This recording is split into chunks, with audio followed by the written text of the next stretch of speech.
তো এই মেঘলা দিনে একটা ঘরোয়া স্বাদে গন্ধে ভরপুর করে একটা রেসিপি নিয়ে চলে এলাম, হচ্ছে গন্ধরাজ বোড়া মাধুরী। তো আমি এটা চিংড়া মাছ দিয়ে বানাবো, ভেজে রাখা চিংড়া মাছ ছিল। আর হচ্ছে গন্ধরাজ প্রচণ্ড মানে সেন্টফুল লেবু, এটা একদম দেশটা বের করে নিচ্ছিলাম।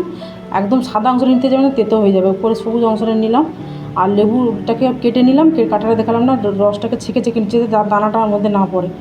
আর এর মধ্যে হচ্ছে মুসুর ডালকে 1 ঘন্টা ভিজিয়ে রাখছিলাম। মুসুর ডালটাকে জল ছেঁকে নিয়ে ওর সঙ্গে আদা দিয়ে আর একটা কাঁচা লঙ্কা দিয়ে বেটে নিলাম, এটা টেস্ট করার জন্য। পারলে আমরা আমাদের বাটতে পারেন। তো বাটা অংশে দিয়ে আর জেসটা দিয়ে হলুদ লবণ দিয়ে মাখিয়ে এটা আমি আলাদা রেখে দিলাম। এবার এটাকে ভেজে নেব, একটু তেলটাকে গরম করলাম, করে আমি ভেজে নিচ্ছি। আর জেসটা দিয়ে বানালে বোড়ার একটা আলাদা রকম ফ্লেভার থাকে।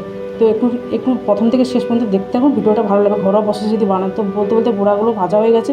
গোটা গরম মশলা, কাঁচা লঙ্কা চেরা আর একটা পেঁয়াজ দিয়ে একটু ব্রাউন করে ভেজে নেবো। আর সেদ্ধ আলু দিয়ে হলুদ লবণ দিয়ে একটু ভালো করে ভেজে নিয়ে তারপর চিংড়ি মাছটা দিয়ে একটু সময় একটু মানে 5-7 মিনিটের মতো একটু একসঙ্গে কষে নেবো। তারপর হচ্ছে জিরে ধনে গুঁড়ো জলটা গুলিয়ে দিয়ে দিলাম, দিয়ে ফুটে উঠলে বড়াটা দিয়ে 1 মিনিট ফোটাবেন, যেহেতু জেস্ট দিয়ে ভেজেছি।